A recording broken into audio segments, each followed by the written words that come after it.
welcome to the Mamil Musings YouTube channel. I'm Hump, and I'm a middle-aged man in Lycra. This channel is about cycling, travel, tech, and whatever else tickles my fancy. All the products you see here were bought by me. There are no affiliate links, and everything has been selected based on my research and curiosity. If I mention a product name or a website, that's because I researched it, tested it, and I believe in it, not because I'm getting anything from them.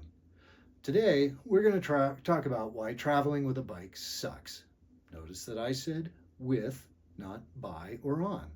Once you're on the bike, it's great, but getting there can be a pain in the ass. Let's talk about why that is and how to make it better. You can find plenty of stuff online about bike travel, but very little of it gives you real how-to information.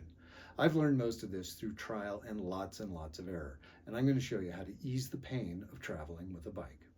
For this video, I'm going to talk a bit about the kit I travel with, both when I base in a place and when I ride point to point. I'm an airline employee, and one of the things I've noticed is that people are traveling with bigger and heavier suitcases than ever. Folks, when you go on vacation, keep in mind you can leave pretty much everything at home. You're probably going somewhere that has at least a few stores and probably even a laundromat. I recently saw a headline that said, "This is how I pack 2 weeks of clothes in a carry-on." Wouldn't it be easier to take 1 week of clothes and maybe a little bit of laundry soap? The more I travel with my bike, the more I like touring point to point. Now, to be clear, this is not bike packing. I grew up backpacking, and while it was loads of fun, I've noticed a particular geological phenomenon. As the earth is cooling, the crust is getting harder. In the 1970s and 80s, sleeping on it was not bad. But now that time has passed and the earth has hardened more, it's become pretty uncomfortable. Sleeping isn't supposed to hurt, so I ride hotel to hotel. Now, not only does this improve my sleeping and my own hardened crustiness, it means I'm not carrying a tent, a sleeping bag, stove, food, and all of the other stuff. I'm not disparaging bike packing. I'm just not doing it. If you found a particularly soft piece of continental crust, then by all means, go sleep on it. In the meantime, I'll be in the hotel bar. My load is somewhere around 12 pounds or a bit under 6 kilograms. That's pretty light, right? Well, yeah, it is. And even so, I'm probably carrying too much. All that weight can definitely affect how the bike handles, so it has to be reduced and balanced. Let's take a look at what I've tried to narrow all that kit down to.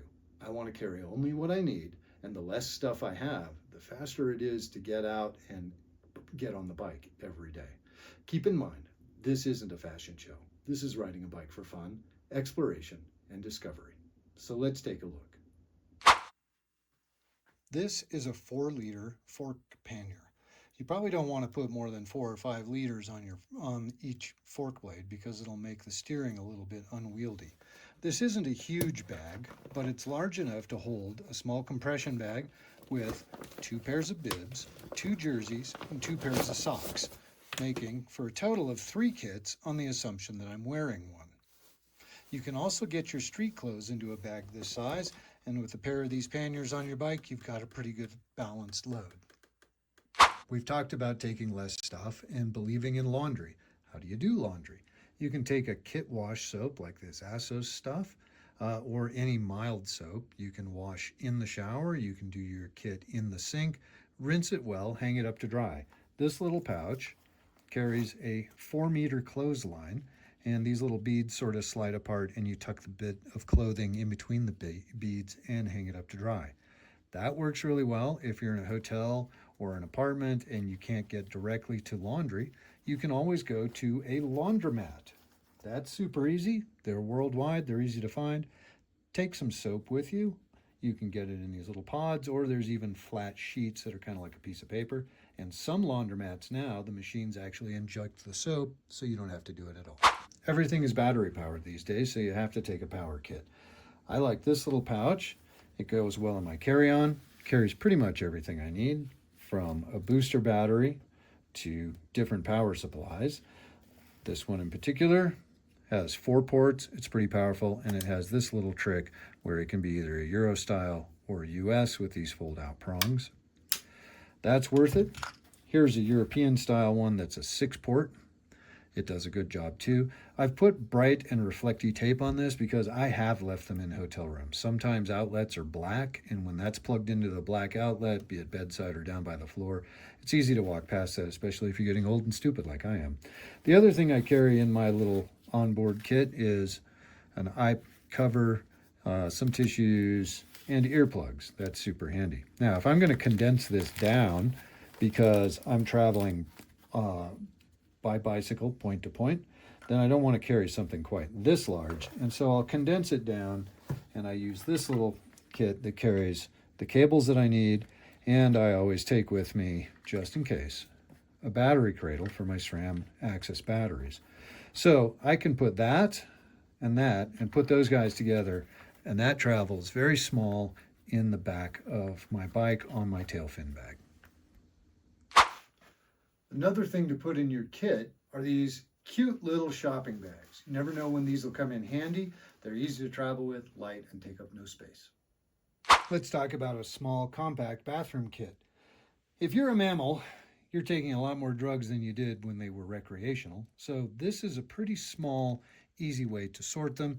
It's modular, so if you don't need every single day, you can break it down and take fewer sections. That's kind of handy. This little electric razor does a remarkably good job. It's USB-C, so it's easy to charge. Take along my contact stuff. And then this case is actually kind of my favorite. Inside of here, I can put a lot of stuff. An electric toothbrush, a tip, a USB charger for it.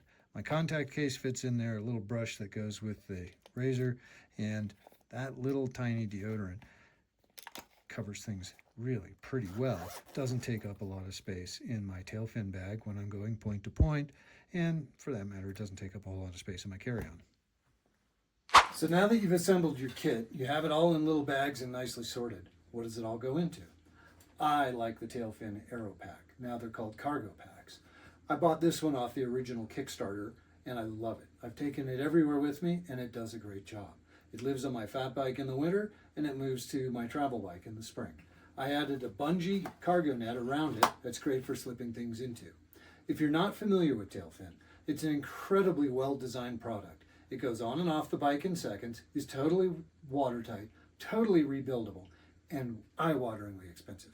However, once you start using it, you'll really understand what you get what you pay for means. The latching system is very simple. It goes around these studs on the axle. You simply pinch them into place like that, and you attach a strap here to the seat tube, and you're done. This goes on and off in seconds, so if you have to leave your bike in a locked room somewhere downstairs in a hotel, you pop this off and take it straight up to your room with all your gear. This carries the heaviest stuff. It keeps the mass over the back wheel, and then I use fork panniers to sort of balance that. But this system works incredibly well, and once you've paid for it, you'll be glad you did. Inside of this 4-liter pannier is a packing cube with 2 full kits: bibs, jerseys, socks, and base layer. It weighs 2.2 pounds or about a kilogram. I put one on each fork leg, one with kit, and one with street clothes and a jacket. This helps balance the load with the cargo pack on the back. This particular one is from Ortlieb and uses a quick connect mount. Other companies like Restrap and Old Man Mountain have similar systems, and Old Man Mountain has opened their system to custom bag makers like Pizza Box Designs. Tailfin also has a very nice quick connect system for both front and rear racks, but one thing to note is that they are dedicated to each position, so you cannot swap bags from front to rear. And then there is the more generic cargo cage like this wide foot. You can put bottles or other stuff on it instead of a bag. The other nice thing is they're adjustable with all of these mounting holes, so you can adjust your load up and down. Now, one thing that comes up with touring is what to do with your suitcase and your bike case. If you're looping back to the beginning, you can probably have your hotel store the bike case with the suitcase inside. Obviously, you can leave other stuff like more street clothes and other things like that that you don't need while traveling on the bike. If you're going point to point, though, this takes more planning and research. Check with your final hotel and see if you can ship the case to them and that they'll hold it until you arrive. Or another possibility is to use a courier service, which can pick the case up and hold it, and then they deliver it on the day you want to arrive at that hotel. Each country and locale is different, so you're going to have to do your research for every single trip. Now, obviously, all the stuff I just showed you will have to be adjusted based on the ride destination, season, and whatever the plans are. If you're staying in one place, you can take more stuff, but in reality, why? You don't need a fresh pair of bibs for every day on the bike, and you can wear street clothes more than once. Make it easier on yourself and lighten the load.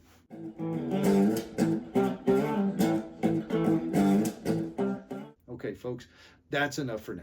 We talked a bit about how to travel lightly on your bike, and I really appreciate you watching. Remember to click like below, and you can also visit Mamil Musings for more information on travel, tips, packing, special destination, and product reviews.